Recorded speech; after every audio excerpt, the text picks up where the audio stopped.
Fearless Gamers, and welcome to another podcast here on Fearless Games. I'm Matt the Vet, and today I'm joined by... James the Wildcard.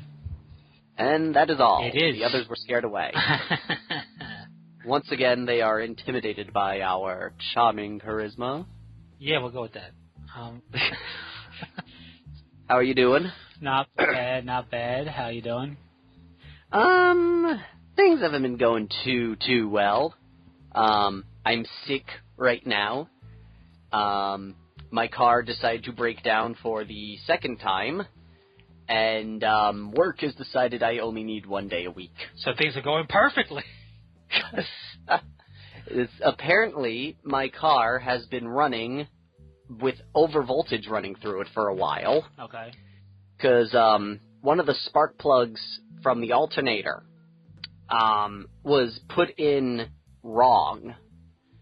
Like, where the two sprockets are put in. You mean the alternator was put in wrong?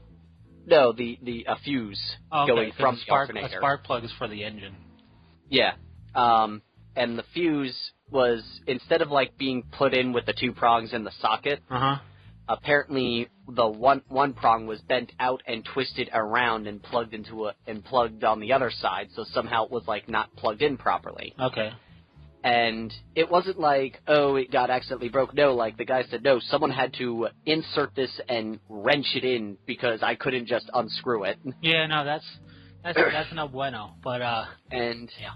After that was fixed and the alternator was replaced, because the alternator apparently said, I'm tired of living. They'll do that. The airbag light went on because it wasn't used to the low voltage running through the system like it used to. It thought it was getting the normal amount of voltage, but it thought that was the incorrect amount of voltage and was going, warning, your power is low. Fun stuff. Cars. Yep, they're cars. Yep. That's good. So, I found a sushi place by me. Oh. Because I was just looking for it, but, like, I knew of its existence for, like, a week, but where it says it is, when you're trying to, like, it says, check it out on Google Maps. So I go to Google Maps, and I have no idea where it is, because it shows a gas station. So it took me, like, a week to actually pinpoint where it is. So now I know where it is, and I can try it out at some point. I had that happen with Google Maps once. There was Hurricane Hobbies in, I want to say Hempstead. Okay. Or someplace they're along Sunrise Highway. All right. And you go to Google Maps, and they go, they're here. And when you get here, you're in the middle of Sunrise Highway with no stores anywhere around you, and they're like 3 miles out from where Google Maps tells you they are. Yeah, I mean, and it's not just Google Maps is the issue. I mean, yes, that's the issue here, but on their website they said, check out our location here, and they're using Google Maps. They don't bother to tell you, hey, it's in the same complex as the Food Lion. So have you partaken in any of the Steam sales that have been going on? I have not, but I have looked at them because... You have looked at them intently. I have, because they're always interesting to look at, Steam sales. I purchased a whole bunch because I had like $100 in Steam credit. Yeah. And I might get more because I have a rain check from Target for $18. Get the $20 gift cards for $18. Gotcha. I picked up a few games. Recently, I picked up Hitman Absolution. Okay. Jade Empire. All right. Max Payne 3 with all the DLC. Yeah. Metal Gear Rising Revengeance. Thief 2, Thief 1, and Thief Deadly Shadows, Velvet Assassin, the 2 Witcher games, Wolf Among Us, and is that all that I purchased? I think that is... Oh, and Brave New World DLC for Civilization 5. Now I have more games that I have no time to play. Exactly. No, I like Steam, because it seems like almost every quarter they do a nice big sale. Yep. And it's stuff that, you know, unless, of course, a game's coming out on Steam that you really, really want, you're going to get it when it comes out, obviously. Yeah. That's fine. But then, like, if you have games that are like, oh, that's cool, or, oh, I remember that, it's like, or I always had an interest in this, chances are you wait a few months, and it'll be, like, a ridiculous amount off, and you can get it for next to nothing. So yeah. I've got a couple games for, like, I've gotten like 3 games for $10. Yeah, it's really cool. I like that about Steam. There's only one thing I don't like about Steam. What's that? Right now, like, they're doing the summer sale thing. Yeah. Okay, the bonus adventures and all that. You're put on a team, and you earn points, and the team that wins the most points by the end of the day, the top 30 contributors get the top 3 games in their wish list for free, and everyone else gets a bunch of bonus points. Yeah. Now, I'm on a team, and and last night our team won, but I didn't get anything, because I didn't earn any points. Because Steam never told you how you earn the points. So I'm sitting there going, it goes like, craft a badge to earn in-game items. Okay, let me see what happens. And you go down, it goes, how it works. 1, collect all 10 Summer Adventure trading cards to craft the badge. How? Or 2, earn rewards and points. Craft the Summer Adventure badge gets you 1 in-game item. Emocons, profile backgrounds, and like they tell you all this stuff, but they don't tell you exactly how you earn these points to actually get this. And when you go to the little FAQ, it never tells you anything.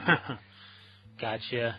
The only thing I'm like, do you get it by selling those like little trading cards that you get throughout your experience? Because I've got a bunch of those that are going for like 30 cents. Like, I don't know what I do to get points so I could possibly be one of the 30 dudes that gets the 3 games on their wish list. Yeah, I don't know either, but that is a bit weird. So I just saw the sale for Natural Selection too, so I just picked that up. Natural Selection? Yeah, Natural Selection was a Half-Life mod / Counter-Strike mod thingy for like Natural Selection 1. And basically, you're either the aliens or you're the humans. And the way the aliens work is everybody can capture points and like build the buildings you need. It's kind of like a point capture, build some stuff to evolve. Okay. And then you can evolve into like a worker type to do the building, and then you can evolve. You can just mutate from that to like a warrior strain or something like a. The best way to describe it is kind of like the Zerg. You become a Zergling. You eventually become something big like an Ultralisk, and a flyer even. And on the human side, you're basically just a first-person shooter that can receive orders from the commander, and the commander plays the game like a strategy game, like an RTS. Yeah, telling you to go to this point, capture this point, defend this. I'm dropping this. They can drop supplies to you, and it's basically destroy the aliens, or the aliens consume the commander type of thing. And and it was just fun. And the Natural Selection 2, which was being made for the longest time, which actually came out in 2012. It's just, a better version of it. So it's basically $5. Yeah. So it's $5 for the deluxe edition, and then it's only $11 for a 4-pack. Yeah. So I just picked one up for myself. It's a fun game. It's like You know what? I think I'm gonna pick this up. It's a fun little game. It takes a little getting used to, but it's a fun little thing. What I like about this, it seems like it's one of those games, what I call, like, a stupid game. A game where you're just doing it to kill time and not really anything else. Oh, yeah, it's a pure multiplayer, no story, no plot, just play it. Yeah. Which I like. I mean, that's one of the reasons why I really enjoyed Counter-Strike. It's another one of those games where you waste time on it and you accomplish nothing, but you had fun. I just got another adventure card. Nice. So, I went to Hobbytown USA by me the other day. Which is one of those a big hobby shop. It does things like remote controlled cars to models, to like the paints and stuff like that, and like slot cars and things like that. It was interesting because this one also had an RC track, and like the next, like it's a separate entrance to go to the RC track. I didn't check it out because I don't have an RC car. But I went in there, and they actually had Citadel paints. Wow. And I find out a couple of places. It was funny. I didn't really expect that. I went in there to get Tamiya's Clear Red again, because that's the perfect red to do blood. Oh, the Tamaka one? No, the Tamiya. Yeah, Tamiya. Yeah, I heard that was really good for blood effects. Tamiya Clear Red is the go-to for blood effects. And it even coagulates, I hear, like blood. It can. Like I hear. You put a little bit. Like I hear. You put a little bit of black ink into it, And, Okay. and it makes it look like the darker congealed blood, and it can congeal kind of a little bit if you just leave it on something. Okay, yeah, because I've been hearing if you don't like blood for the blood god, pick up this. Yeah, this I think is a better deal, or just, Okay. I think it works better. I haven't tried blood for the blood god, but this is, Tamiya. The thing with Tamiya products is they're good quality. I know. Yes, I heard. I know they will work well. They had a full line of Tamiya paints in there too, which I'm gonna have to recheck out because Tamiya does metallics of every color. Yeah. So my only issue with it is it's funny. You've tried the Tamiya, I've tried the blood for the blood god. If we combined our bodies together, we could do a review of both. You can just be coated in blood. And it's funny is every place I go that sells Tamiya only has like the main primaries, but everyone keeps going, they have a huge selection. I'm like, I only see 6 colors here. Yeah, no, the thing with Tamiya is they have such a big collection that it's really impractical for a company to stock every single thing. Yeah. And like this is a big hobby shop in terms of remote control cars, because Tamiya primarily is remote control cars and regular models. And they have more, because Tamiya has a lot of sprays also. You can use this as like a bunch of different colors to spray on your models. Tamiya has metallic red, metallic blue, metallic purple, metallic brown, metallic everything, like a car, like to make it like kind of like a car metallic color. Okay. And plus Tamiya has a boatload of Tamiya has like gloss thinner, it has matte thinner, it has I believe it has like things to make colors metallic. Tamiya has a whole wide range of powders and stuff. Tamiya is redonkulous, and and their stuff is good quality. The stuff isn't quite like Citadel paints, though. If you smell it, just take a sniff of paint, so you can tell that this isn't quite made the same way. Tamiya Clear Red smells like Vicks. It makes you gag a little, but Vicks Vapor Rub, where you go, breathe, my friend. No, like the liquid you drink. Oh. Okay. Yeah, it makes it go, it smells like it's cold. That's what it smells like. It smells like having a really bad cold. But so that was cool. So I picked up the Clear Red, and that was it. I picked up one of the Citadel paints because it's here, and I needed it. They even had Games Workshop models. Yeah. Which for Hobbytown USA, I know they had on the internet for it, but to see it there was interesting. It was a fairly impressive selection. They even had the Imperial Knights Codex and the Adeptus the Imperial Guard Codex, and you could say it that way. Yeah. The book does. Yeah, and Adeptus Militarum, whatever. And then right across the aisle that it was in was a whole bunch of Gundam kits. I saw Gundam Sandrock. I've seen stuff I haven't seen in a while. Ooh. So, Ooh, if they had, some Master Grade G Gundams, I would totally have you hook me up. I'll have to look again, because I want to go back in there. Cause it's a shame, because 2 of the ones that I have that they don't make anymore broke. And I'm very sad. That is sad. But, so that was really cool to see that. And it wasn't just we're stocking some. It was a pretty in-depth selection of stuff. That's cool. And, it was a pretty big store. Then there was the slot car stuff, whatever. What I did see that was interesting that I have no reason to get, but it was interesting. It was glues that were foam safe and other stuff, adhesives that were safe to use on foam. That's cool. Yeah. And then they had RC car stuff, and I was like, I wish I had the money. But what was cool in there is I hooked myself up again with a circle cutter, which is really, in all honesty, it looks like a compass that you would use to make, circles of math. Really, it's a necessity if you plan to use plastic card on your bases. I totally want one, because for my Eldar, because some of my Eldar I try to make that, on my Wraith Guard, I don't know if you saw on the Facebook page with the Wraith Knight, I put those, a decorative walkway piece. And it's so annoying trying to measure them out so they are perfectly round and fit on the Terminator bases and the regular bases. No, it is. It's a big pain, and having a circle cutter is invaluable.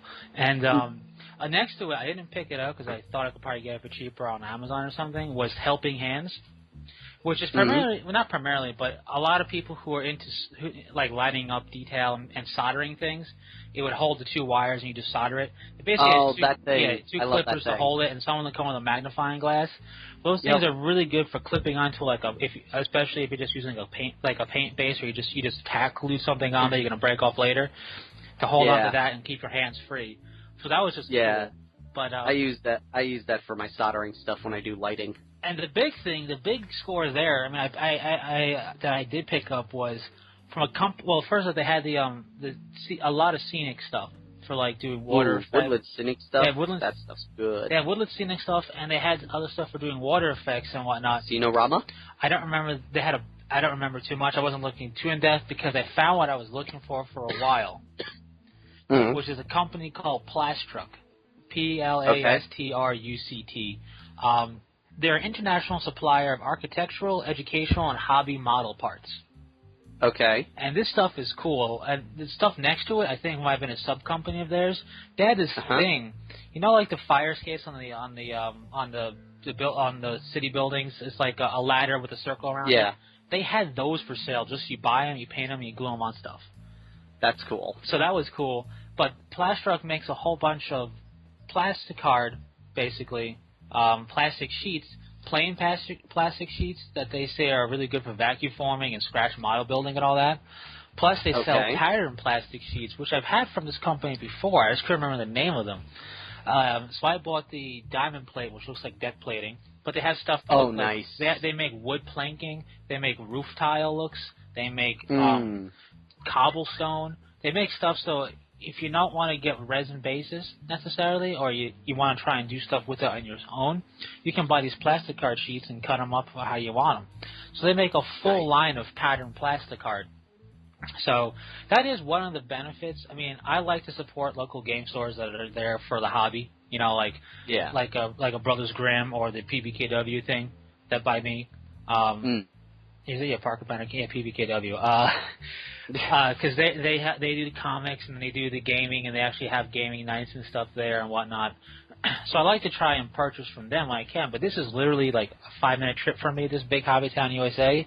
But these bigger Hobbytown USAs and Hobby Lobbies and stuff like that, especially Hobbytown USA, I found, because I've been to a Hobby Lobby in Pennsylvania and it was very not much in there. But they have more of the pure, I'll call it a pure modeling supply stuff in terms of doing scenery, doing regular models. Like the train store type of stuff. Yeah, stuff like that. Those are where you really should go to find these niche things like patterned plastic card, scenic effects, especially if you're going to build your own terrain. Those are the places to go. Yeah. I was actually, that you mentioned Pennsylvania, there's a store. I don't know where it is, but I want to go there. Because one person at the local, at Brothers Grimm said he was there, and he just had a whole, wall of Battlefleet Gothic miniatures still in the box. And I'm like, oh, I want those. I want those. GW still owes me a bunch of ships they never sent. But, it was just, I was pleasantly surprised to see because it wasn't like, not to trash other games because I don't play them, but it wasn't like they had some GW stuff and then some Flames of War stuff and then some of the of War Machine stuff. It was just GW stuff and then Gundams. So you know what I mean? So it was cool to see what is the biggest company in wargaming. Like it's in and amongst places that people go to get slot cars and RC cars and stuff. Yeah, there was a place by us called Hurricane Hobbies. It's basically a train store / slot car store. And they have literally just one little end cap full of GW stuff, and then they have all the old GW paints. That's cool. And sadly, they didn't have what I was looking for. That's too bad. But what is also cool with a big hobby shop like Hobbytown USA and other places like the Train Hobby places and stuff like that is they have just companies that make decal sheets. It's not tailored towards sci-fi or whatnot, but you might find flames, that they would put on old hot rods that you could find for maybe work for your salamanders on your tanks, stuff like that. And they also they don't sell the full 8x11s. I mean, they might have, but I just didn't really see it when I saw it in glancing. They sell decal sheets for you to print on as well there. Now, I have decal sheets that are the full regular size 8.5 by 11s, so you get a lot more out of it. But they sell the smaller ones for whatever reason too. And the thing you have to be careful with decal sheets is you have to have a printer that prints white to get white on it. And if you get the white decal sheet, you got to cut it perfectly. I think, in all honesty, I feel unless you're doing bigger stuff, which has a bigger like black outline around it to cut, I feel white decal sheets are a waste for the wargaming hobby. You know, if you want white that bad, I would say print out, get a regular one where it's clear, but then paint the white first and then put the decal over it and then touch up the paint. You know, funny thing that you mentioned that. There was a guy that worked out by Grasshopper. Yeah. And he used to go in there and he had Sisters of Battle. And he had all the books. He found these little decal sheets that are just like little squiggly lines to put on like train books, so it looks like the person's reading a book in the train station. Yeah. And the person's like, oh, wow, this is really cool. And he went, yeah, that's actually writing there. That's the Gospel of John. And the guy's like, what? And he started grabbing a magnifying glass to try and see if he could read the Gospel of John on these books. He was like, dude, I was just kidding. Yeah. But that's good, though. And it's stuff like that really the only way to see if something's going to be useful is to check out one of those big or one of those train hobby stores or anything like that, because there are companies that all they do, I mean, you'll see stuff that says like the Ford symbols, because if you're making a Ford car or whatever it is, or you'll find stuff that just has like World War II looking like bomber stuff with like the shark grin or whatever it is. But then you might find stuff that's actually pretty useful for you, like that writing or just flame decals that could work on your salamanders or your fire angels or your whatever. And it's or Legion of the Damned stuff, but it's a grab bag. You never know what you're going to get. You have to go there and see what they got, and then maybe it'll work for you, maybe it won't.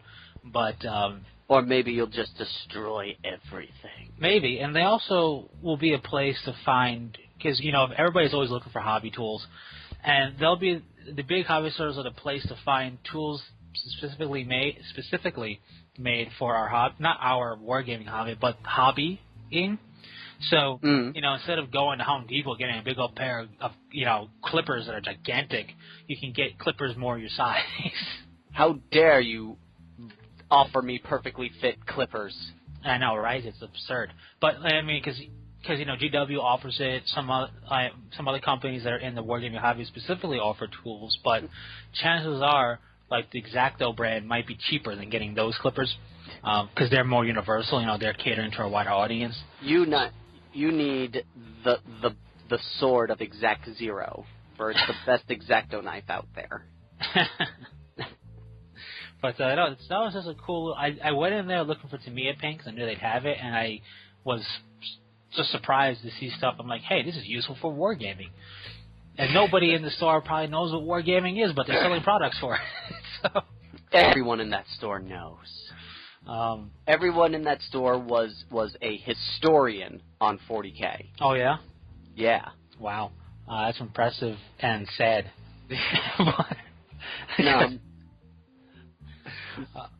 I actually just picked up recently some model air paint. Uh-huh. Because I heard it was like the most grand, glorious, awesome thing to own for an airbrush. I had Model Air Silver. I was trying it out, and I guess it's great for an airbrush. But painting it, I'm like, because you can also use it with a brush, and it didn't seem any. It just seemed like every other silver. Like it didn't. Outside of alcohol-based paint, they seemed like silver. I guess they were just thin enough for not needing much. But for all the hype it was given by people that I've seen reviews for, I wasn't that impressed. What I kind of like is they have an equivalency chart. Yeah. So you can max out what you want. And I found some paints that I thought worked really well with GW paints. But I only found them in the model paints. And of course all the ones that I picked said do not spray on them, so I can't use them in an airbrush. Right. So I contacted them and went, hey, I want these paints, but a lot of these say do not spray. What's a good Model Air equivalent? And they gave me some lists, and I was like, wow, none of these colors look anything like the colors that I asked about. Oh, you want to check out this red? the orange and the blue were actually pretty close. Like, I haven't actually tested them yet, but looking at the jars and comparing them to the Citadels, they fairly close. Like, if you don't compare it with anything else, you probably wouldn't tell the difference. Yeah. The red's a little dark, and the orange that they wanted me to use was too brown, and it was supposed to be a light orange. So what I did was I bought a little jar of white so I can mix it together and try and lighten the red and lighten the orange up. And hopefully, and then I'm just going to, thankfully, since it's an Eldar piece that this is for, I can go, well, the Bone Singer that built this particular model decided that the orange on this piece was going to stand out more. But yeah, that's funny. Hey, yeah, no, here's the equivalent. You got that green? Well, this orange will work perfectly for you. Yes. It's like, wait, what? Excuse me? Yeah. But I'd say that the big thing to talk about, though, is Codex Orks, finally. Yes. I mean, we knew it was coming. Yes, we got the pre-orders up. You could get the regular or the collector's edition, which comes with the Gore-Guts WOG supplement. Oh, yeah, the Gazgul. Gazgul. Yeah, we were talking about Gore-Guts before. But what's cool is that it's Codex Ork Warboss edition, and I really think this, because when I first saw it on the pre-order, I saw the regular one, and then I saw the Warboss, and I went, whoa, what's with this price jump? And then I read it, and I went, oh, this makes a lot more sense. That's very cool. Yes, like, for everyone who isn't aware, this thing comes with 2 volumes, a special edition of the Codex Orks, and the brand new, never-before-seen special edition of Gazgul, a Codex Ork supplement. Yeah, and it's never been seen before because it hasn't been out yet. Each book is bound with a finish unique to this edition. Additionally, the Warboss edition includes 8 art prints within an art wallet. These are the covers of the previous Orcs books with Here We Go and Freebooters, plus and that, if that is not enough, there is a set of brushed metal coins numbered 1 to lots, ideal for making out objectives in the game of Warhammer 40,000. Now, I wish it actually said ones and lots on them. Yeah. But it's just cool. Like, if you're gonna do like a special edition of the Codex, this is a great way to do it because what it's saying is, hey, check it out. You're getting things to use objective markers or whatever it is. And you get a cool box. Yeah, you're getting a cool box. You're getting some markers to do what you please with. You're getting art prints, which are always cool to have. Yep. You're getting the Codex, obviously, to play. Plus, we're telling you there's going to be a supplement for this book for Gazgul, and you're getting it now. So that's pretty cool. That's something that, like, I think that's how. If they're going to do this style of thing for other codices, I think that's a good way to do it. Not necessarily this cookie cutter, everybody gets, coins and whatever, but the idea of, hey, we're going to release this with a supplement that's not even out yet. This is also really neat. They're also throwing in a data card set, which comes with the psychic power cards and a deck of tactical objective cards, which I wonder if they're written in Orcish. Maybe. That'd be funny. It goes, let's see, this 36 cards replaces the first 6 cards of the standard deck with 6 Orc exclusive objectives from Codex Orks. Yeah, and just to be clear, this is its own thing. It's not part of the Warboss edition. Yeah, no, this is its own thing. And it's very, very nicely priced. Yeah. $8. Yeah. I mean, take that, people say everything's got to be ridiculously expensive. That's really not a bad price at all for 36 cards. Then you look at the Pain Boy. Yeah. But the Pain Boy is a cool model. I just think it looks a bit weird. It is. I'm not liking his face. I like the face is kind of like I did a good thing giving him a metal head for no reason. But it's his hand. It's a little bit too much with that one finger that has 3 blades on it. Yeah. But, and the injectors and I mean, I hate again. It's built to make only one pose again. Yes, I mean I don't like that. That is a problem, but I don't mind it too much because he's not the main HQ. You know what I mean? Yeah. Like, I like that.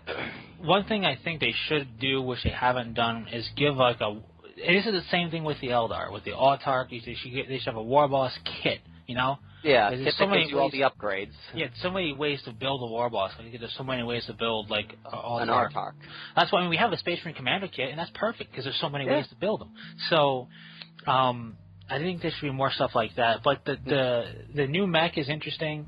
The thing I don't like, none of these bundles are a deal. They're all the exact same price as if you bought the parts separately. But I guess in terms of, first off, I'm assuming, I don't know if they're gonna put like Ork Warband box out on the shelf like they did with like Strike Force Ultra or whatever it is. Yeah. But tax-wise and everything being one thing versus a whole bunch of different kits, I could see maybe there's some sort of benefit for doing, and you're getting everything you need. If that's what you need, you just buy it and you're done. It's the same as buying them separately.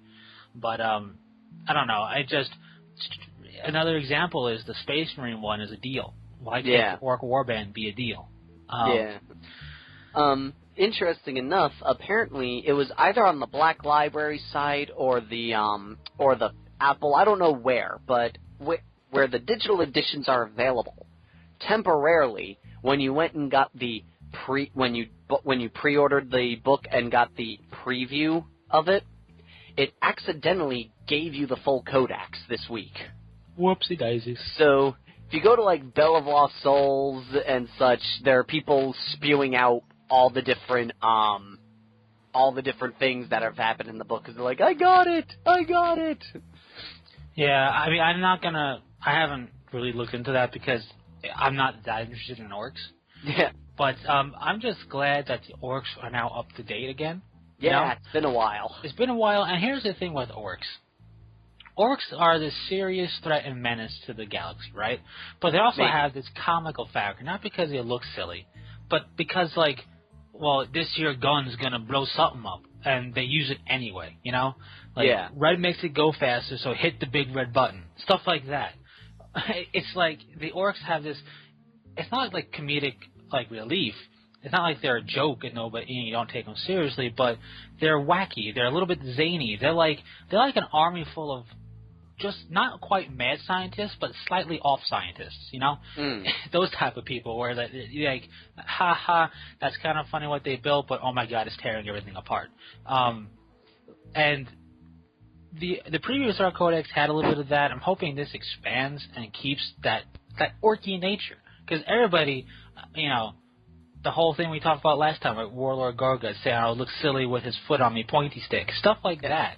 Like that type of mentality of orkiness is great, and it's just nice to see an update to the codex that would hopefully help abide that, because these newer codices have been coming out have really, I think, done a good job of touching upon the stuff. Like I want to say a good example would be the Dark Angel one for me, because the edition prior to that, it just felt it was like these are just Dark Angel painted Marines, you know? Yeah. And now they feel more like, hey, this is actually Dark Angel. So like, and that's the same thing with the new codices that have been coming out. So hopefully the orcs continue that trend, because I've always liked orcs, not enough to really get behind making them, because there's a lot involved in making an orc army. But but I've always liked them. I always felt like they're 40K's go-to villain or antagonist for anything. All right, we have a game coming out. Well, what do you want to do? Well, I don't know. Let's throw orcs at it. Oh, it's going to work, so let's do it. Like, that's why I like them, because it is always a good orc stomping to be had. Or, you know, oh my god, orcs are coming out of nowhere, and there's a bajillion of them. Yep. You can always find a good fight with an orc. It's true. Yep. There's interesting thing also going, switching gears a little bit, outside of the 40K realm, is recently Star Wars X-Wing had a special event go on, where four players in your tournament that your game store was running got to walk away with one of the new Wave 4 ships. And an interesting thing with this is now there's finally a ship on the Imperial side that the Rebel players are complaining about. Well, good. I mean, isn't that shouldn't that be like, well, with the exception of TIE fighters, shouldn't that, like, anything like medium class and up be a ship that the rebels should not complain about rules wise and say it's broken? But when you think about it, well, that's what they're doing right now. Yeah. And the glorious thing about it is it's because the TIE fighter, the rebel players are always like, we got this, and the TIE fighter players are like, oh, great, two of our ships is equal to one of their ships, and we're just getting hammered. We just don't have, in essence, in a TIE fighter army, it's very tough to do non-swarm tactics. Well, that's the whole point of TIE fighters. That's the whole point. But the issue with that, I should say, is because of that, it's very hard to get a variety of TIE lists, so it's easier on the Rebel side to compete against the TIE fighters, because it's like, okay, there's only list A and list B that can be usable. So they kind of go, okay, it's either going to be list A or list B if I'm going to have a challenge. Now, they've brought out a new fighter, the Phantom TIE Fighter, and it's on par with an X-Wing. So now the Imperial players are like, yes, finally, we have something where we don't need like 50 of them to be good. And the Rebel players are like, that's not fair. It's funny, though, because, I don't know, does the TIE Defender have rules yet? The TIE Defender does have rules. He's one of the Wave 4 ships. Okay, because the TIE Defender was the equivalent of the X-Wing. Which is, in the game, it's not that... The only thing it has that it's worth noting is it's got a non-red K-turn. For those who don't play the game, a K-turn is a U-turn. Every ship that has a K-turn is a red move, which means they put a stress marker on them, thus they can't do any special abilities, or thus, and it kind of limits what their movement can be next turn if they want to do some sort of special fancy move. The TIE Defender can actually do a K-turn, and it doesn't get a stress token. Okay. But its point cost is so ridiculous, it's not worth it. The cheapest version of it is more expensive than the X-Wing. Right. Well, it's just a TIE Defender in Star Wars lore, not the game. It was basically an X-Wing. It had a hyperdrive. It had deflector shields. It even had it could launch proton torpedoes, and it had a whole bunch of... It was basically the X-Wing of the TIE world. Oh, don't get me wrong. The thing is a beast, but when you look at the Phantom TIE Fighter, it is like, why would you go with the TIE Defender when you have the Phantom TIE Fighter? Right, I'm just saying, it's funny it's interesting that they went that route with Phantom. It's mostly because of its weapon stat, and its cloaking ability. When it cloaks, it has an evasion 4. No ship in the game has an evasion 4, and so when you're at range 3, it has an evasion 5. And when it decloaks, it gets a free movement before it moves, and that doesn't count as its action. So it can decloak, barrel roll, then move, and then perform an action. Which is fine, because you have to remember, a TIE craft is meant to have that type of maneuverability. I mean, that's what they do. And it's funny because the TIE Fighter, the whole point of the TIE Fighter is just throw a lot at them. Yep. While our awesome technology that dwarfs anything the Rebels have move into position. That's the whole point of a TIE Fighter. Yep. Well, what it is it's like, they have a couple of cool TIE Fighters, I think it's Mithril Mauler. Whenever he's attacking at range 1, he gets an additional die. There's Connor Jax, whenever he's with any enemy ship within range 1 of him, can't spend focus or reroll dice. Right. But the problem is their point costs make it where to throw them in. If you throw in one of them, that means you're only fielding 3 TIE Fighters, and 3 TIE Fighters isn't enough in a Star Wars game. No, yeah, clearly. So the biggest issue with that is just we have some of these really cool characters, but we sacrifice the ability to actually go and survive the game to have them. Because they don't get any up in stats or anything, so it's basically the same TIE fighter, but with a special rule. And usually the special rule does, like, it's cool, but it doesn't properly counterbalance the fact that there's less of them. Right, and it's just, see, I find the game an interesting game, but the points you're touching on were the points I had concerns about, you know? I'm just hoping that the game will find a way to. I know they're throwing this Phantom in or whatever, but find a way to give TIE Fighter players more variety. Because when you're Horde and that's the only way to survive, it's a one-trick pony. That's just the way it is in any game. Yeah. And it'd be nice to have variety, and it just comes with time.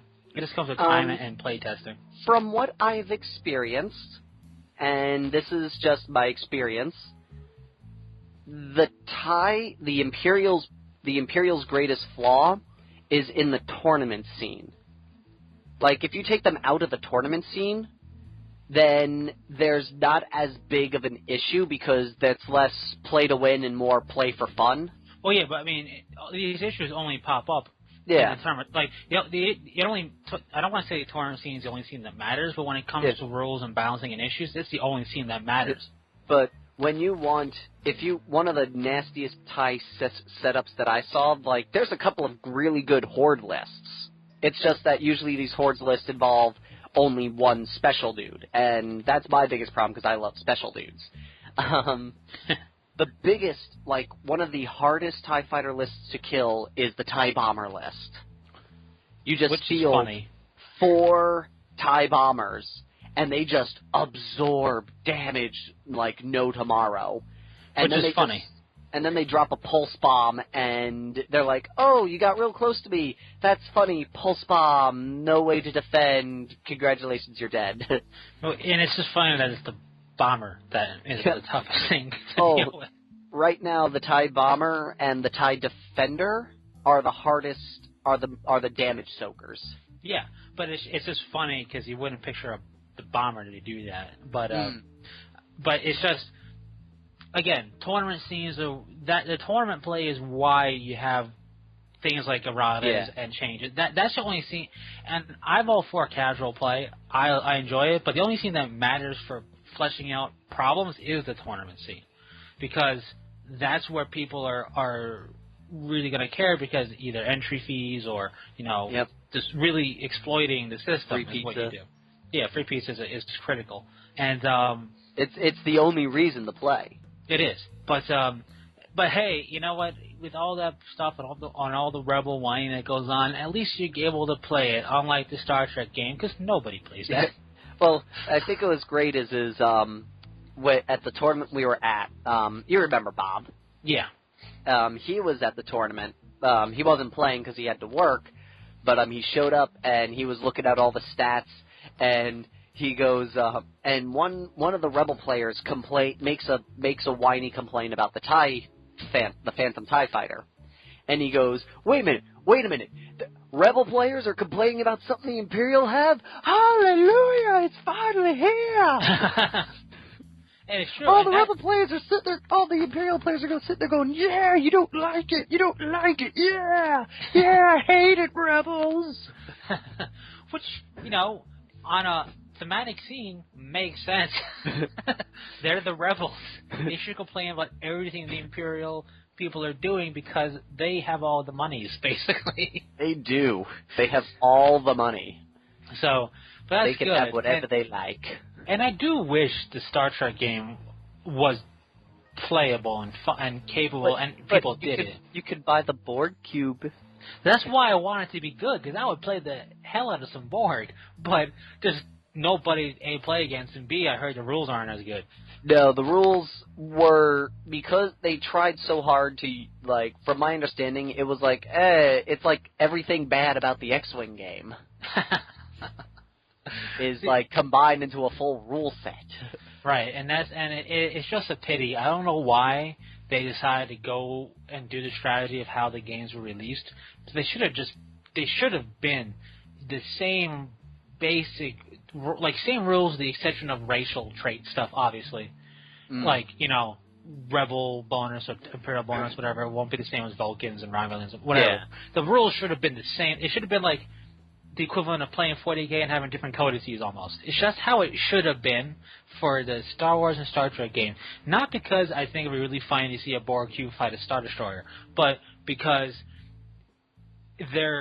just for the ease. Because you know as much as some Star Wars and Star Trek fans won't admit it, a good chunk of people who are playing those games are probably some form of fan of the other series and would play it.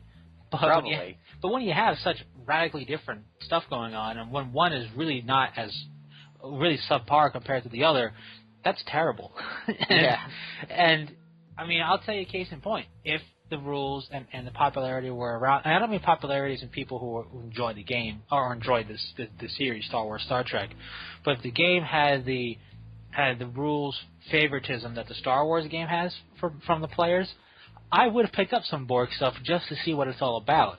But I would be seeing what it's all about by myself because nobody plays it. Yeah. No one plays that game. No. And it's really upsetting because I do enjoy the Borg, and this is one of the few occasions you get to actually use the Borg, you know, because most of the time, with the exception of that one Star Trek RTS game, the Borg are NPC villains, and that's it. Yeah. And I don't remember that Star Trek RTS game, what it's called at all. I don't know nothing. But, yeah, that's that. So, I've finished my full readings of the third book of the Horus Heresy series. Okay. And, that's right, you said you got it. Yeah. And I know we've had some mechanical rules in the first two, but the book basically says that, and after looking at it, it's basically true. If you're looking for Mechanicum, the Codex Mechanicum, if it were, get book 3. That's the full Mechanicum army list.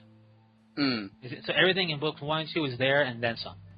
That's cool. So to play a Mechanicum army, you get book 3. If that's what anybody's really worried about playing, you don't have to get all 3. Just get book 3, and you have the rules you need to play Mechanicum.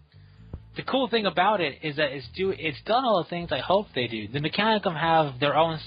It's not a psychic ability, but it works just like psychic. Okay. It's called Cyberthurgy, and you make a leadership check, but this thing gives you bonuses or negatives depending on the power you're trying to activate.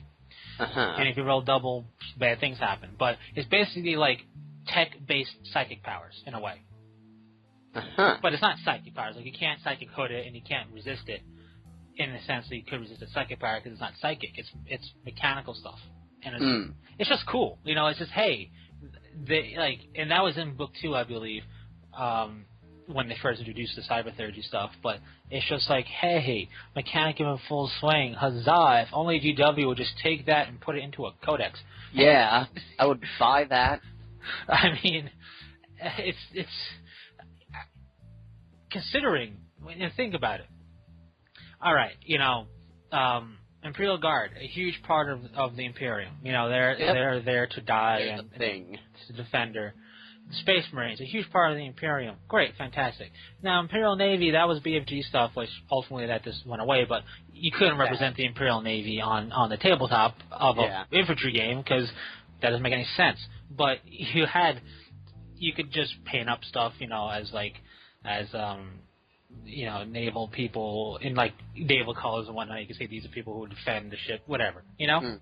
But when you think about the big divisions of the Imperium, the Mechanicum, the people who create build half the things, who create the god machines of the Titans, who defend the Forge Worlds, who have their own gigantic military might, the equal of the Imperial Guard and then some, who supply everything from the toilets to starships, has no codex of its own. Yeah. Like, that's like saying, Eldar, we're not going to give you any psychic abilities, but we're going to talk about how psychic ability is so important in your race.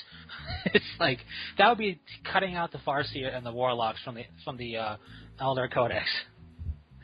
And cutting out the Wraith constructs because they need the psychic stuff, and going, nope, it's just going to be Dire Avengers, Guardians, and we'll give you, I don't know, Howling Banshees, and that's your army. That's like leaving out the Mechanical. Because it's crucial. It's like it's a crucial part of the Imperium, and it's something that isn't. It's not just paint them up red and black and you got your Mechanicum. They have drastically, as we've seen, different stuff. And so I'm liking that. I'm liking the fact that it's got that it's a full blown codex within that book. And it's just once again one of the things that's like, GW, why haven't you thought of this before? Because GW wants you to keep coming back in hopes that you will hope for the hopes of the hope. What? Excuse me? I think he just had a stroke or something. I don't know what happened. But, I did not have a stroke. Oh, that's good. I had an epiphany. An epiphany? Yes. I just had an apostrophe. I believe you mean epiphany. Lightning has struck my brain. Well, that must have hurt. Hook. That was a great movie. That was a good movie. I love it. It was. Don't, my fingers on the trigger. Don't try to stop me, Smee. Oh, not again. This is it. Don't try to stop me, Smee. Don't you dare try to stop me, Smee. Smee, try to stop me. Smee, get over here. You better get over here and help me. This is not a joke, Smee. I am committing suicide. Don't let me do that again, Smee. Oh, that's a good movie. If you haven't seen Hook, what's wrong with you people? It's so good. And rewatching it, you notice all the subtle hints in it. Like I never noticed the first time when Robin Williams closes the window door and puts the little hook on it. When they call his name and he turns around, I never noticed he puts his hands on his hips and does the Peter Pan pose when he turns around and says yes. And I was like, oh, subtle, that's awesome. Yeah, and you wouldn't think about it. Peter Pan, Robin Williams. But he did such a good job. He did. He does act like a kid at heart. Yeah, and Dustin Hoffman as Hook. He was perfect. He is the perfect Hook. If anybody else who plays Hook in any way, shape, or form has a really tall act to follow. Yeah. Because you ever see Forrest Gump? Yeah. Lieutenant Dan plays Hook in one adaptation. Okay. I prefer Dustin Hoffman. I totally agree. But that was the only other guy I've seen try and play Hook again. Aside from whatever that Finding Neverland or whatever that other one was. And also, oh no wait, there's also, I think Hook has made an appearance in, Once, I think it's called. Okay. That show about all the fairy tales coming together. Yeah. Once Upon a Time. Yeah. Right. But Hook, the character of Hook is a character I enjoyed, and Hoffman just nailed it on the head. Yeah. Perfectly. And that was glorious. But speaking of older program, well, that's a movie, but older show, I've been on YouTube just looking at clips of just DBZ stuff because, why not? Mm-hmm. Every so often I got to see a Kamehameha blast happen. You just got it. They got the new movie coming out in theaters soon across the U.S. Yes. But I'm not somebody to say changing voice actors is a bad thing necessarily. Mm. But seeing stuff from the Funimation dub and then the Ocean dub, because I've been watching stuff where they went back, Funimation went back and did the whole series. Yep. And I'm watching things and going, like the one Raditz comes to town and stuff like that. By Justin Cook. And I'm watching stuff like that, and I'm just going, you know what? This isn't bad, but the Ocean dub is what I remember because that's what first was around. And there's certain things like Goku's voice actor from Funimation. I kind of overall prefer that over the Ocean dub one. In my opinion, I feel the Ocean dub version captured the I'm a child in a man's body, whereas the Funimation dub seems more like that dad that wants to play Call of Duty with his son. Right, but the Ocean one was okay, but I liked the Funimation one just because I just felt it conveyed certain scenes and emotions better through Funimation, is because it wasn't that boyish voice to it. You know what I mean? Well, that's kind of what I liked. I didn't like, I don't really, well, I can't really say much. I didn't have a very great experience when I met Funimation's, Goku voice actor. Yeah, I mean, I'm not basing off meeting the people. But, the one thing have you rewatched, when we were rewatching, were you rewatching the Kai stuff or the original Funimation dub? Well, it wasn't like I was watching full episodes. I was watching, it could have been a bit of clips and bits of both. But, don't get me wrong, the original Ocean dub Goku voice, when I hear that, it's very noticeable, and I don't hate it. I think I've come to enjoy the Funimation dub, because that's the one I've known the longest. I have say that the Kai version that Funimation did is a lot better. Piccolo, Chris Sabat does more of his. Chris Sabat since then has had like this like, hey, how's it going? Like this tough guy voice sound that sounds a little more natural, and he uses it for Piccolo, and Piccolo sounds so much better now. I don't know. I mean, who did it for Ocean? Ocean was Brian Duradam, or Dermond, sorry. He plays Zex Marquis in Gundam Wing. Yes, no. Piccolo, Ocean dub Piccolo is the Piccolo I prefer. Oh, no, wait, no. Ocean dub Piccolo was Scott McNeil, who's the Chaos Sorcerer in Dawn of War. Was it? Yep. I thought Ocean had it. No, it's Scott McNeil was Piccolo, Scott McNeil. Jace, and a couple of other cast members, but then he went on to do the Dawn of War series, and he also is Waspinator in Beast Wars. I mean, I'm going to be honest, as far as voice actors' names and what they've done, I just recognize the voice from hearing it through stuff. Yeah. I care, not that I don't care about the guy's name, but, I never going to remember that, but the voice actor, Piccolo, in the Ocean dub Piccolo, is the best Piccolo. And the best example of that is in Dead Zone, the movie. When he does the high-pitched cry of power and everything. Yeah, he's got... Which one? The one... Are you talking about World's Strongest when he screams he's gonna pay? No, in Dead Zone. The very first movie, when he's just screaming. Okay. And he's screaming and he's to fight stuff and everything. And it's just... Okay. I've really enjoyed... Because the Ocean dub Piccolo... I can't believe I'm having this conversation, but the Ocean dub Piccolo felt more sinister when he was fighting. It felt more like the Piccolo that was set up as I'm trying to rule the world, even though I kind of have a good heart. I'm still this ruthless guy. I like that. And Vegeta's Ocean dub voice is the only one for me. Personally. Yeah. If it was the just final Piccolo bout Vegeta, version is actually pretty good too.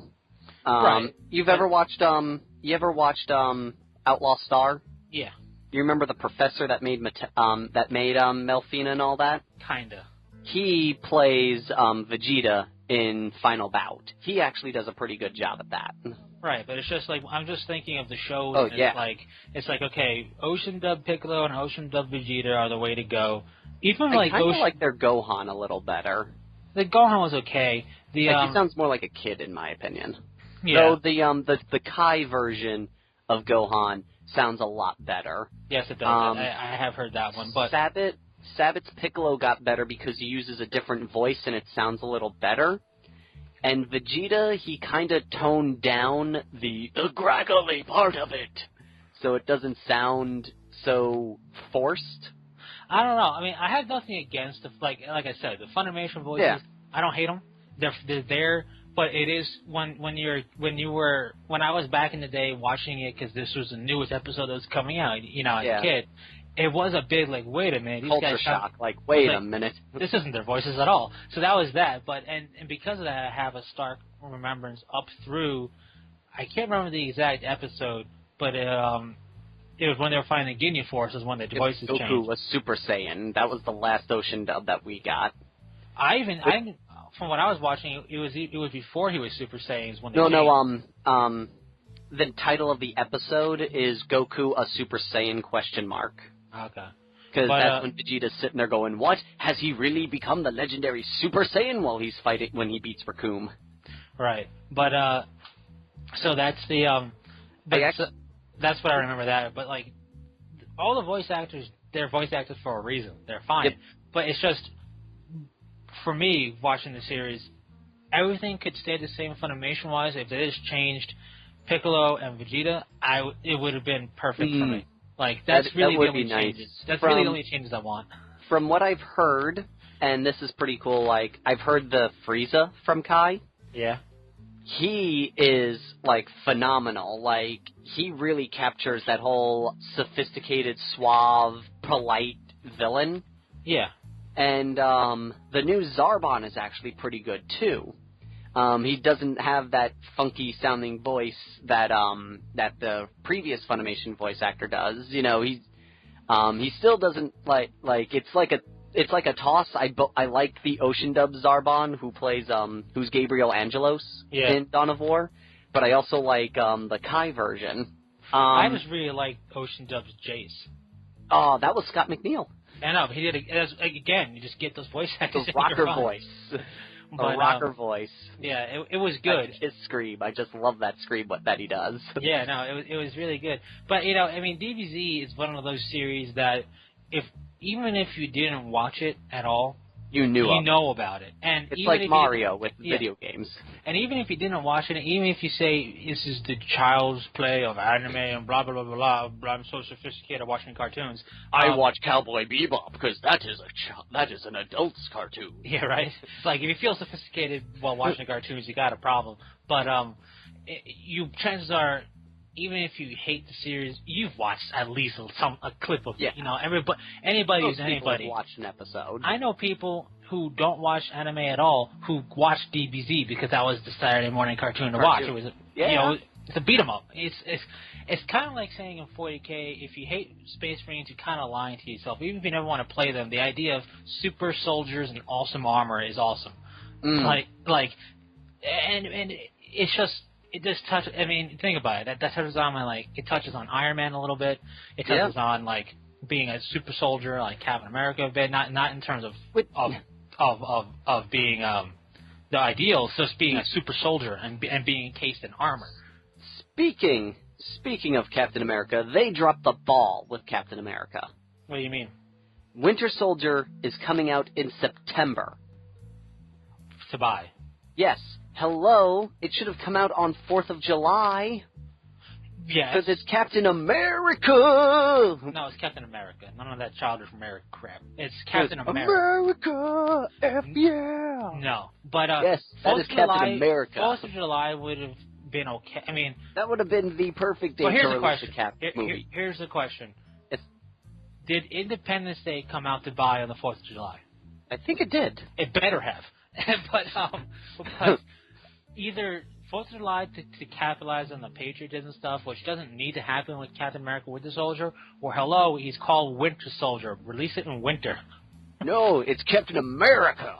Yeah, but it's the Winter Soldier. And you know what? For being called the Winter Soldier, I'm pretty sure they were fighting during the summer. Probably. It's probably. Like, I didn't see any snow on the ground. What is this? This is not faithful to the title of the movie. Not watching. One person was went up to me. He's like, "What's the deal with that dude that beat Captain America? He comes in, he beats him, and they don't talk about him again." The kicker dude that was that Cap dude. What? When? In the boat, on the scene with the boat with the guy, and he starts kicking Cap all over the place, and then he runs away. Oh, yeah, but didn't... Yeah, but... he was very upset that they didn't go into him more, because it's like, he comes in, he beats up Captain America, and then he leaves, and they never even, mention the fact that this normal dude just beat a super soldier without even trying. It wasn't even well, that's a bit of an exaggeration there. It was...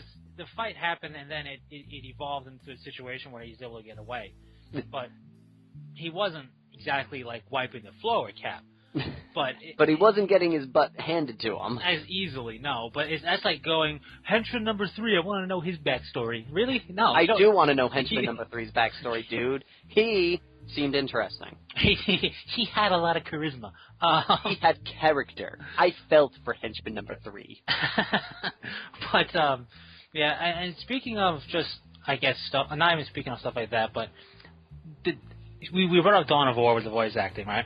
Yep. And I've been playing the Dawn of War 1 series of stuff, and it's funny, looking back at it now, I mean, the innovation in the strategy game world of Dawn of War 1 is still there, but especially in Dark Crusade, the controlling of your units was terrible, going back and playing it again.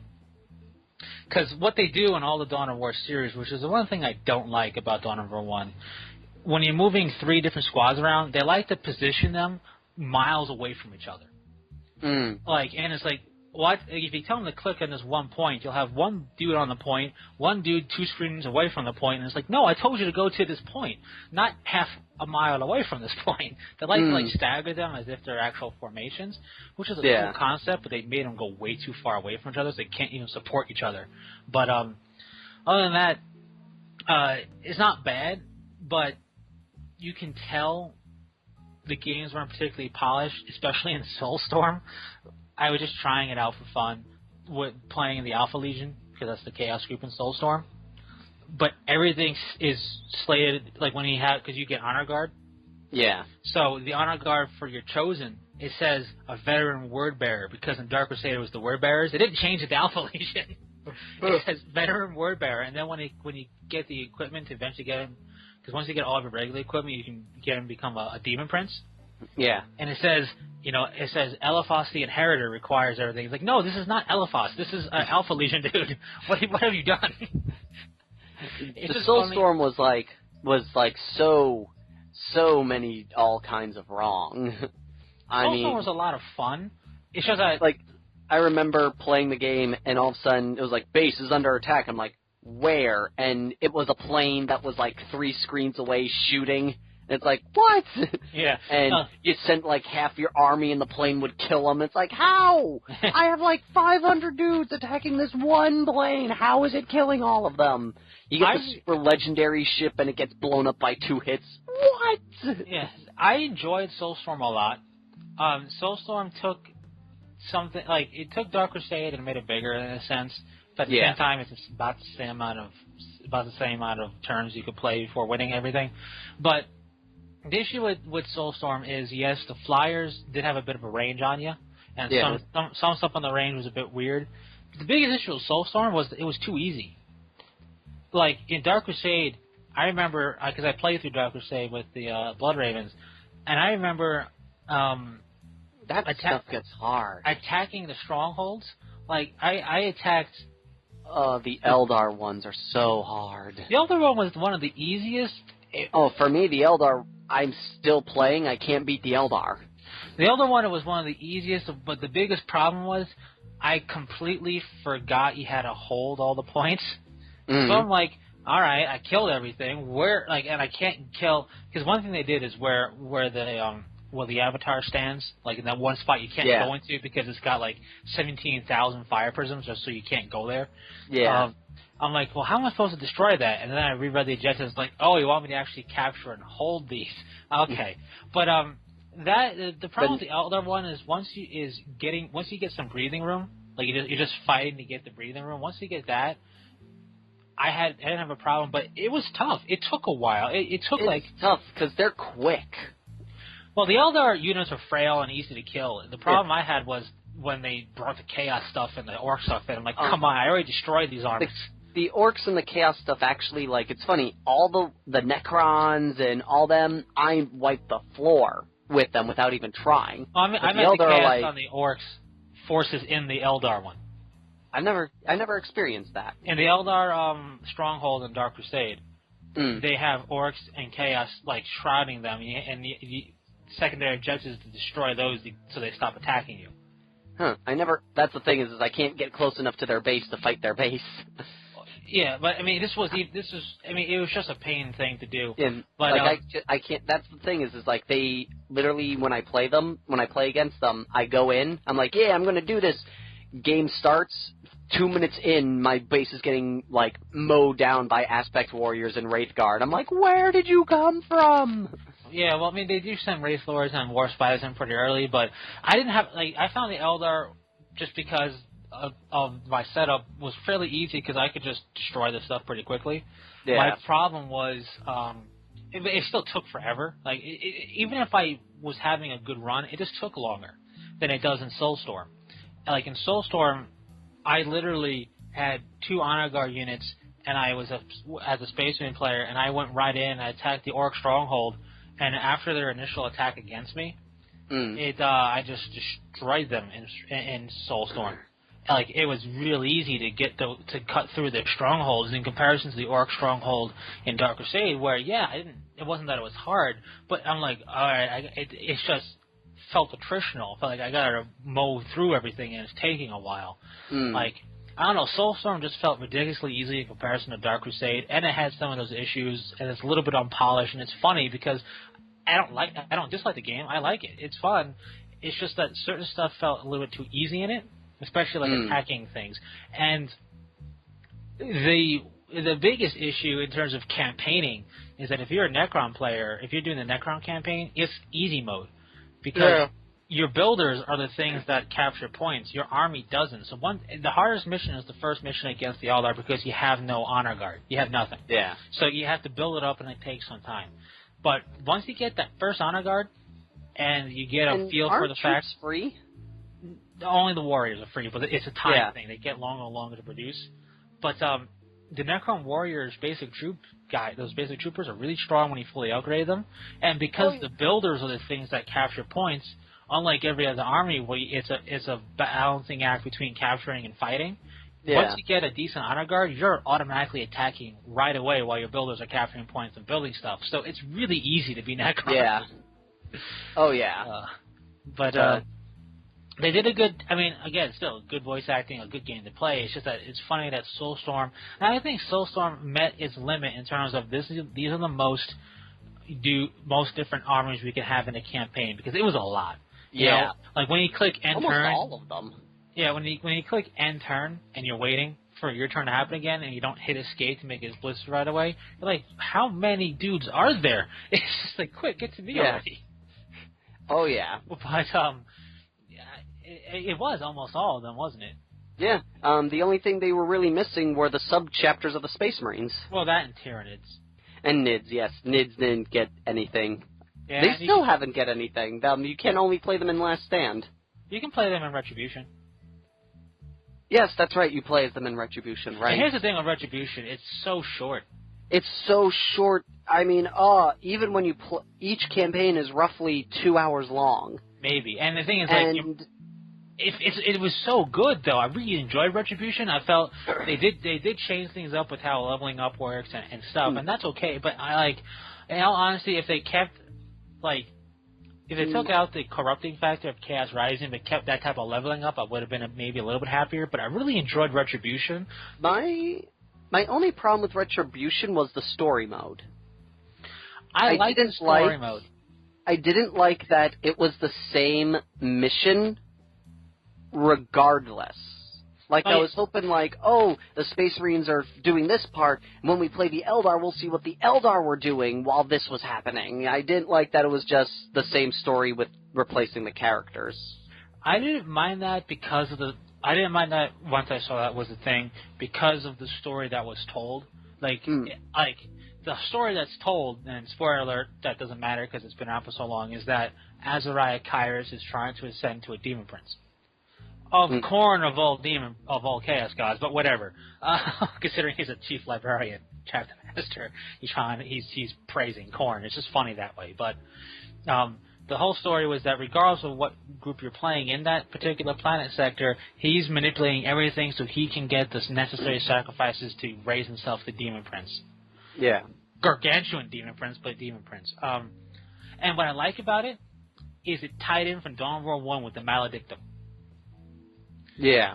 Because I remember when I played Dawn of War 1, I'm like, the demon's like, I'm gonna haunt you, blah, blah, blah, blah. Yep. And then nothing happened. All of a sudden, Dawn of War 2 happened, and then they mentioned it. I'm like, hey, wait a minute, I remember this. But what I like is that because the story was so specific as this is, it's not like we're trying to capture the sector, like Dark Crusade and stuff, whatever. It's, this guy's doing this, and you just happen to be playing you're focusing on that Eldar Force, yes, you're basically going through the same missions, and that is a sense. I do feel that's a little bit of laziness in terms of of mission type. Literally playing the same exact spots with the same exact mission. But I didn't mind because the bosses you fought and stuff like that were a bit different, especially in the first mission. Well, yeah. The one thing that I really hated was the Tyranid one was really good because it's like, oh wow, this is different. They're just here to consume, infest, and then it was like, and then the hive mind decided that this librarian was the one it had to defeat. I was like, oh come on. No, it makes perfect sense. I did not like that. It made perfect sense because this is becoming a warp-bound problem. The Tyranids are shadowing the warp. It made perfect sense in my opinion. I think it was fine. My only issue with it is that with the Tyranid thing was it was a cool story, but it was really hard to develop character, and because there's no character to develop.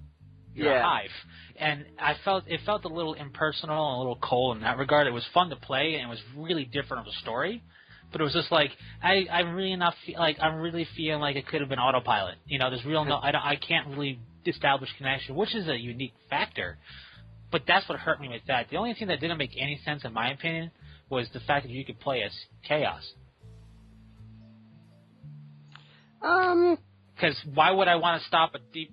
Well, they explained that as Abaddon doesn't want this guy to gain the power he has because it doesn't fit well into his plans.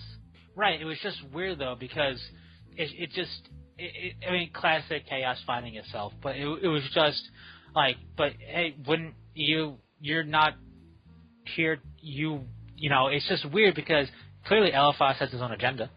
Yep.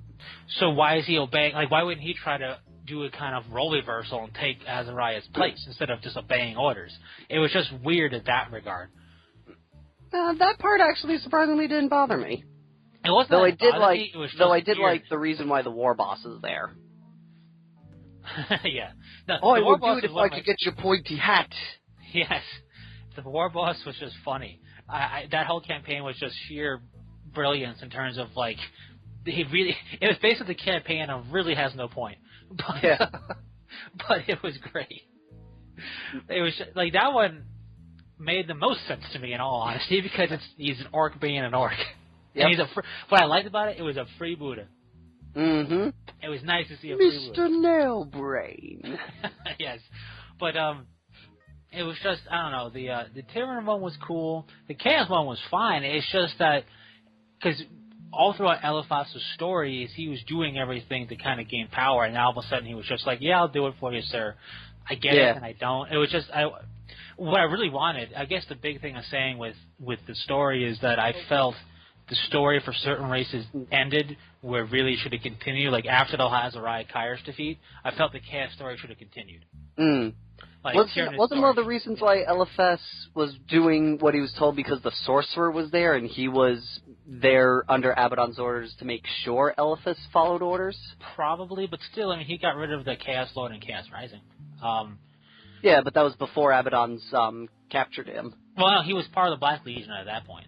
Yeah, and then Abaddon brought him back because he was dying. Yeah, and then he had the sorcerer there. I think the sorcerer's purpose was to make sure that he didn't betray Abaddon. Well, most likely is the case. I can't remember exactly, but I just feel like I feel like overall the campaign for every race was short, and I think it's because too short. Yeah, I think it was because they made you able to play every race. Which I know a lot of people. I know that's something that was an interesting factor.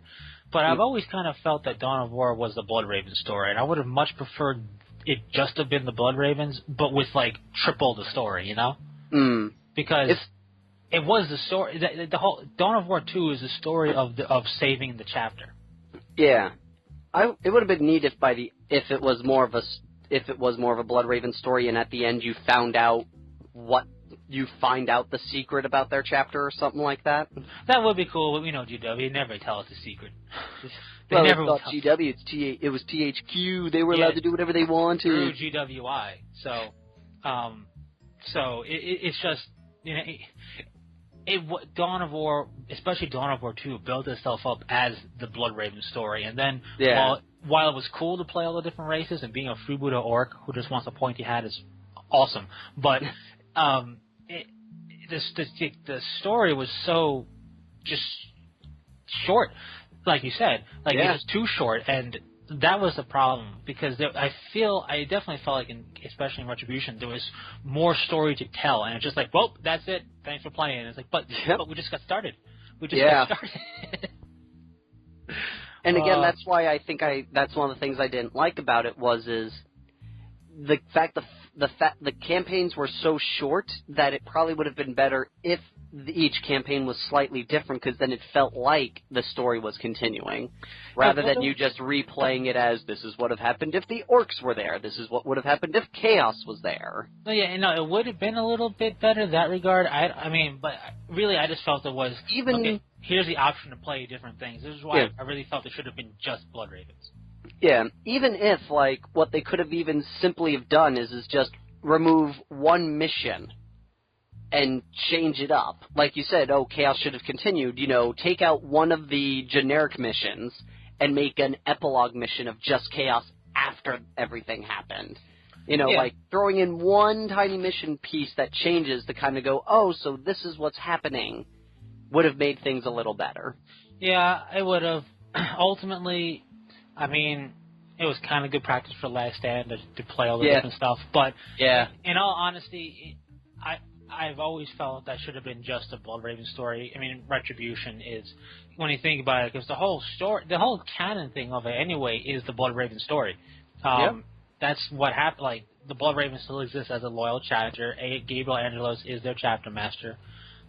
And I'll leave the spoilers alone that I haven't touched yet. But it's just that is the canon thing, and that's the one thing with the Dawn of War series that I think I wish they would have touched upon a little bit better, more so Dawn of War 1, and with Dawn of War 2, with Retribution, is giving some type of obvious hint, what is the canon story, Yeah. Like, it's even all if good. At the beginning of the game they said this is what happened. Yeah, like, I'm all for what ifs and playing different races in Dark Crusade and Soulstorm and Retribution. Like, this is a cool like what if scenario. It's just cool because it gives you diversity in playing different things and seeing how they play. But just say this is the story of whatever. Like, because in Soulstorm, the Blood Ravens are meant to lose in Soulstorm. But you wouldn't think that. You think, clearly I gotta play Blood Ravens if I want to play the story. But they were meant to lose, but they really didn't specifically say who won. So it would be nice to have an actual, like, this is the story. Everything else is a what-if scenario, but have fun with it, That just for me, because I like, especially in a game that did so well, the Dawn of War series, I would like to know what the actual official story is supposed to be. But that's that. And with that, we are out of time. Indeed. We went quite over our normal time limit. Because of Orkiness. Because of Orkiness and Dragon Ball. Yes, well, isn't that almost the same thing? Kind of. In a weird way, it kind of is. So, that is all for right now. Thank you all for listening, and until next time, Fearless Gamers, this is Matt the Bet. James the Wildcard. Saying take care. Give me your pointy hat. No.